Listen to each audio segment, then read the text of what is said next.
আসসালামু আলাইকুম ওয়া রাহমাতুল্লাহি ওয়া বারাকাতুহু।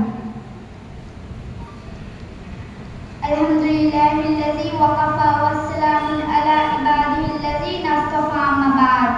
ফাউযু বিল্লাহি মিনাশ শাইতানির রাজীম। বিসমিল্লাহির রহমানির রহিম। আল-হিরাদিনী শিক্ষা নিকেতন কর্তৃক পরিচালিত পাঁচবেড়িয়া বড় মসজিদ কমিটির উদ্যোগে আয়োজিত আজকে এই মহতী অনুষ্ঠানে উপস্থিত সুদক্ষ শিক্ষক মণ্ডলী ও নিষ্ঠার ন্যায় কলম হাতে সুদক্ষ বিচারক মণ্ডলী ও আমার সামনে বসে থাকা জ্ঞান পিপাসিত ছাত্রছাত্রীবৃন্দ ও জ্ঞানীগুণী গ্রামবাসীবৃন্দ, সকলকে আমার প্রীতি, শুভেচ্ছা ও সালাম জানিয়ে শুরু করছি আজকে আমার বক্তব্য। আজকে আমার বক্তব্যের বিষয় হচ্ছে মানব জীবনে ইলম শিক্ষার গুরুত্ব। প্রিয় বন্ধুগণ, ইলম অর্জন করা প্রত্যেক মুসলমানের উপর ফরজ আইন। ইলম অর্জন থেকে কাউকে বিরত থাকা যাবে না। যে ইলম অর্জন করা ফরজ আইন, যে ইলম অর্জন থেকে কাউকে বিরত থাকা যাবে না, সেই মহামণ্ডিত ইলম হচ্ছে ইলমে দ্বীন। মানব জীবনে ইলমে দ্বীন বা ধর্মীয় জ্ঞান অর্জনের গুরুত্ব অপরিসীম।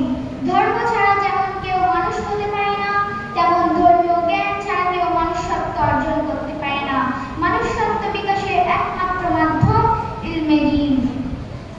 এজন্য আল্লাহ পাক মহাগ্রন্থ আল কুরআন নাযিল করে সর্বপ্রথম ইলম শিক্ষা করার নির্দেশ দিয়েছেন। পবিত্র কুরআনে আল্লাহ তাআলা বলেন, পড়ো তোমার প্রতিপালকের নামে, যিনি সৃষ্টি করেছেন মানুষকে রক্তপিণ্ড হতে। পড়ো আর তোমার প্রতিপালক যিনি মহামণ্ডিত কলমের সাহায্যে শিক্ষা দিয়েছেন মানুষকে যা সে জানত না। সূরা আলাম আয়াত নম্বর 1 থেকে 5। প্রিয় বন্ধুগণ, ইলমে দ্বীন হচ্ছে এমন একটি ইলম যা থেকে আল্লাহকে চেনা যায়, জানা যায়, তার নৈকট্য লাভ করা যায়, সত্যি ও সঠিক পথে চলা যায় এবং সব সমস্যার সমাধান করা যায়।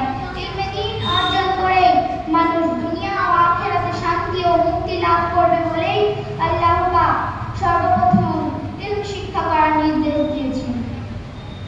যার মধ্যে ইলমে দ্বীন নেই, সে সন্ত্রাসী ও দুর্নীতিবাজদের বাধ্য। ইলম শিক্ষার অভাব সামাজিক ও রাষ্ট্রীয় অশান্তির মূল কারণ। প্রচলিত শিক্ষা ব্যবস্থায় নৈতিক শিক্ষা নেই বললেই চলে।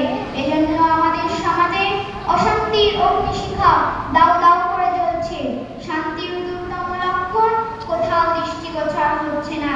স্থানে স্থানে স্কুল, কলেজ, ভার্সিটি প্রতিষ্ঠা করা হচ্ছে।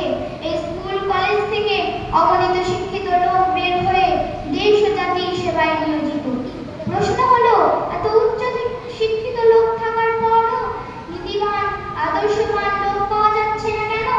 দুর্নীতি মামলার আসামি এমন সকল কর্মকর্তাদের দেখা যায় যারা উচ্চ শিক্ষায় শিক্ষিত। প্রশ্ন হলো, এত উচ্চ শিক্ষিত লোক থাকার পরও এরা দুর্নীতিতে আসক্ত কেন? এরা দুর্নীতি করে কেন? সন্ত্রাসীদের বেলায় আমার একই প্রশ্ন। এর জবাব হচ্ছে, স্কুল, কলেজ থেকে নীতি শিক্ষা দেওয়া হয় না। নীতি শিক্ষার মূল মন্ত্র ইলমে দ্বীন। ইলমে দ্বীন ছাড়া মানবতার মুক্তির কোনো উপায় নাই। এজন্য আমাদের উচিত ইলম শিক্ষার উপর আরো অধিক গুরুত্ব দেওয়া। এখানে আমি আমার বক্তব্য শেষ করলাম। সকলে আমার জন্য দোয়া করবেন। আল্লাহ আমাদের সকলকে ইলমের পরিপূর্ণ জ্ঞান অর্জন করার তৌফিক দিন। আমিন।